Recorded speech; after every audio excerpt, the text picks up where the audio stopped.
Good soup, day 42. Birria soup dumplings. Now, what choice of meat am I gonna use for these soup dumplings? And why am I not using the meat that Chef Nate prepped for me the other day? He might be kind of upset about that. So Chef Nate made a really good point after he prepped the chuck, and that is oxtails. Oxtails are gonna produce a lot of collagen and gelatinize that stock. So these are oxtails, and this is a gelatin sheet. This is what we used for the soup dumpling broth. This is what we used to prep it out for this video. This is also what I would use when I was teaching people how to make soup dumplings, because I also did teach at a cooking school. That was one of the things we had in our restaurant group. But the point that my chef made was genius. It actually makes sense. And the thing is, I want to make it easier for you guys to do this at home. You could just shell out a little bit more money. These were $26. Really delicious meat, very luxurious meat, but it's also going to make it to where you do not need to go out and find these. I have to order these. And you don't have to do that extra step of gelatinizing the broth. It's just gonna naturally do that, and it's gonna be good for you. It's gonna have all that collagen and stuff, so it's good for you too.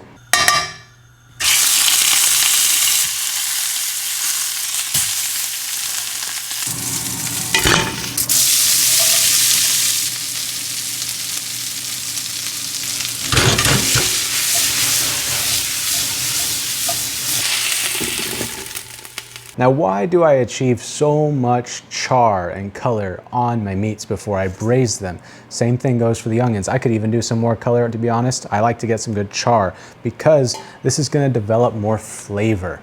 It's gonna produce a stock and a broth that is a lot more developed. And right now I'm just producing the base of my broth, which is gonna have all of these spices right here, some of your typical birria broth bases. And then of course, the chiles are the main staple of this broth. I've got chile guajillo, and then I have chile negro. This one's more of like a sweeter, datey sort of pepper, and this one will provide some smokiness and some heat. I love chile guajillo. It's like it is a dehydrated Anaheim. That's what this is.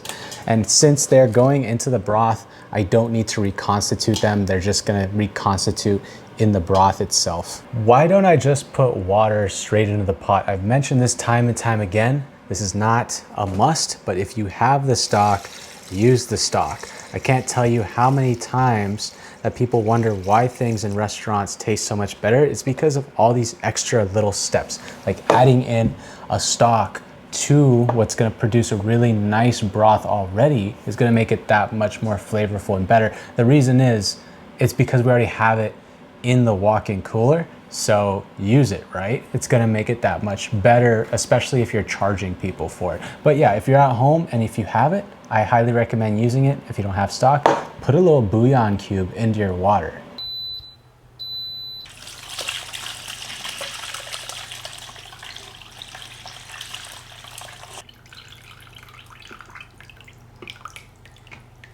Now this is a beautiful looking bone broth right here.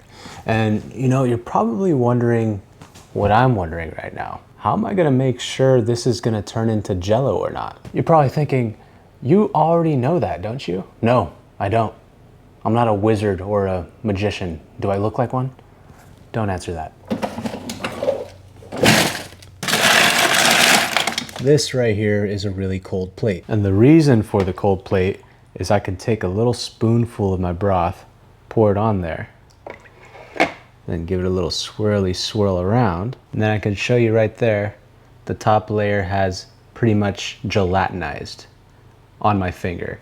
So this is a really good way to, you know, tell before you put it in the fridge and wait for 5-6 hours and it's not gelatinized the way you want it to be. And if it's not, you know, maybe you just need to take your stock a little longer, or just use the gelatin sheets or powder. This just needs to chill till the next day. And you might be asking yourself, why are you making Jello again? Well, soup dumplings, to put the soup into the dumplings, it needs to be a solid. I can't just put a liquid into a dumpling. That would be a mess, but you get the point. This is the oxtail broth. As you can see, it's gelatinized.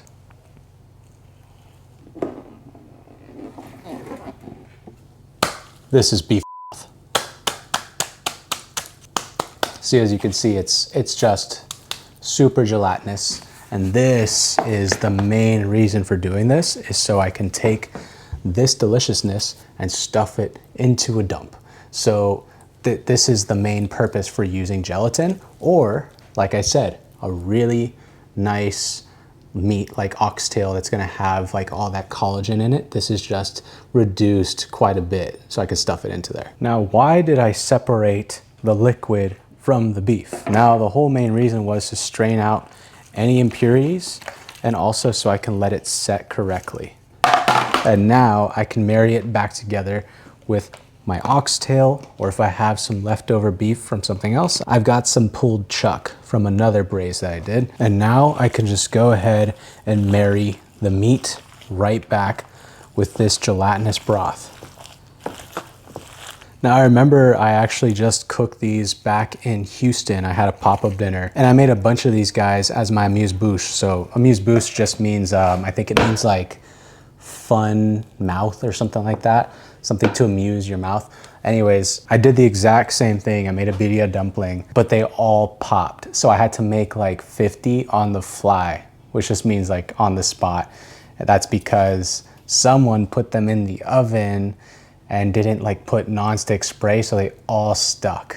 But my folding skills, they're not that great, but under pressure, I guess it's okay. This is going in the freezer for when I want to make some more dumps because it's just too much. So this can be frozen and then used at another time. This is something that I used to do when I was teaching classes on how to make soup dumplings. Yes, I taught how to make soup dumplings at some point. If you're wondering how I know or say like I did this and this, I'm not like fucking lying or anything. It is a lot of stuff. I know it's kind of hard to believe, but my job at one point was to become what's called a tournant, which is just a fancy word for saying like a fill-in person. So it was a tough job, man. So basically I worked at all 15 of my chef's restaurants. So I could be at one place till 2 in the morning and then go work brunch at another place at 7 in the morning, and then say go to one of our cooking schools and teach how to make dumplings to tech people at like 2 p.m. It was a crazy job. I loved it. I feel very grateful for it because it taught me so much stuff. But yeah, anyways, this could be frozen. Sorry about the rant. Now, what about the wrappers for the soup dumplings? Should you just go ahead and buy your own? Well, look, yes, there are many occasions where I have bought my own. I keep these in the freezer, by the way. For gyoza, it's perfect. But for soup dumplings, you want to be able to control it. Making your own wrappers will affect the quality, the thickness, the chew, the overall flavor of it. So make your own wrappers for the soup dumpling because you do want it to be thicker. I've made soup dumplings with the store-bought ones and it works. But let me tell you, it takes some finesse because these things are pretty small, and these, you can make them a little bit wider so you can fit that soup in there. So it is just much better to make your own for this whole occasion.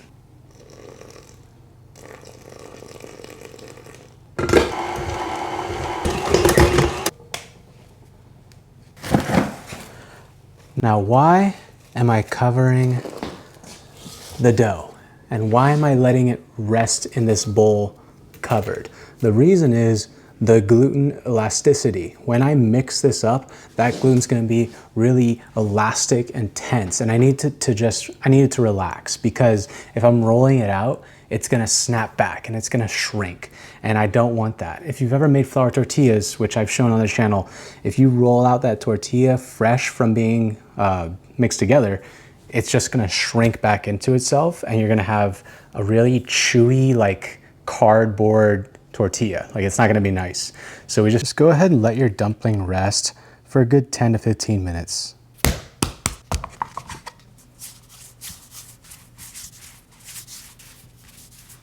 Now, why do I use a scale for my dough?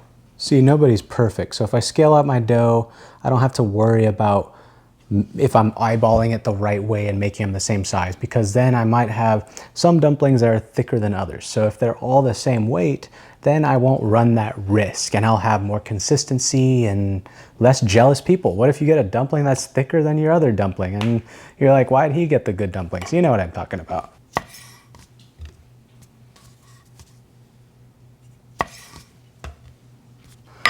Now, why use a wooden cutting board for rolling out doughs? You might see it all the time and you might wonder, why do people always use wood for rolling out doughs?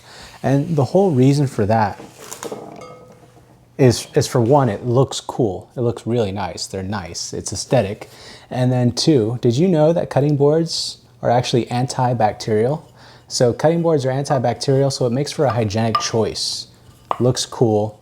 It's sturdy. It's also got really good grip, so your dough's not gonna slip around as much. I'm gonna show you step by step a little better. No jump cuts, no fancy editing here. So we're straight up on the board, right? I've got a lightly floured surface. The ball goes down on that. You could do a touch more flour on that. Ball gets flattened down to a disc. You know, imagine making like a little pizza. It's a disc now. Rolling pin, it helps if your rolling pin is flat, by the way.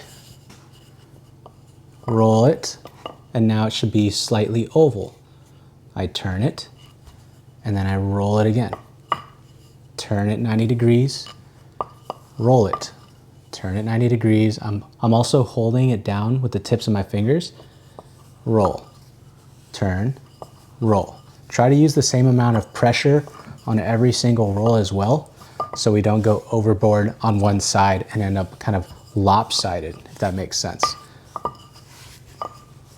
And what I'm aiming for is about 3 to 4 inches in diameter.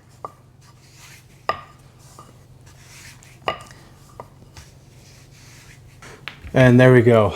That is a good looking wrapper. See, comparatively, this is the store-bought wrapper.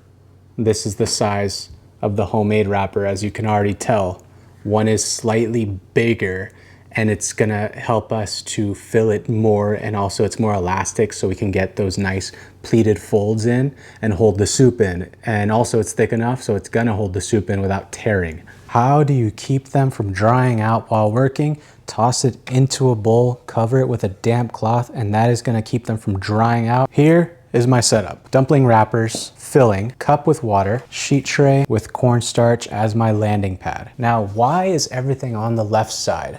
Well, if I were left-handed, I would work right to left. I'm actually right-handed, so I usually work left to right, but for camera's sake and for the angle, I'm doing it for you guys, I'm working right to left. But anyways, that's just a good way to get your workflow in a good place. If you have everything flowing in one direction instead of having everything scattered everywhere, try to have everything flowing in one direction. Now, I'm gonna show you with the store-bought wrappers first, because I'm much better at folding gyoza than I am soup dumplings. So I'm just gonna start off on a strong note for you guys. Here's what the water is for. You dip your finger in that. That just goes all around. Take it and you pleat it.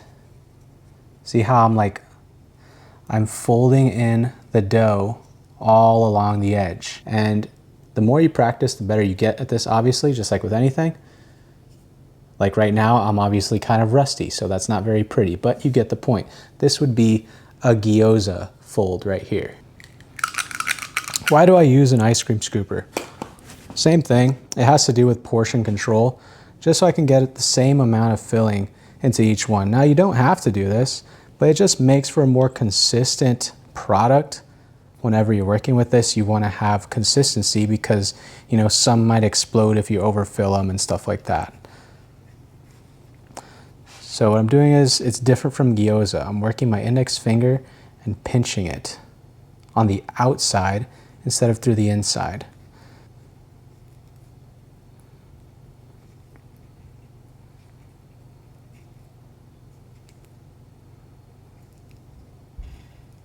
Then once you get to the end of your pleating, I sort of just twist it all together while cradling it in my palm. Give it a last little twirl and pinchy pinch.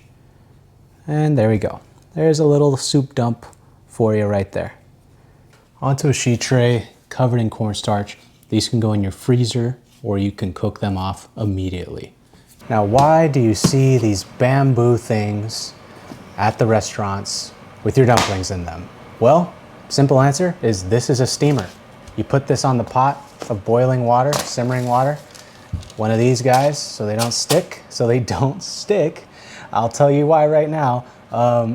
In a restaurant setting, like when I did my pop-up dinner about a month and a half ago, I would use something like this. This is a perforated hotel pan, and I would line it with some parchment or maybe spray it, whatever, so it doesn't stick. And why I'm mentioning that? Well, right before service, all of my dumplings stuck. Someone put it into the combi oven without spraying it or putting any parchment, and I had to make 50 on the fly. That was fun. Anyways, use what you got for steaming purposes. You can't really put these on a sheet tray without like some steam under them. You need that steam under the dumpling. If not, I would recommend searing them off in a pan, which I do also prefer.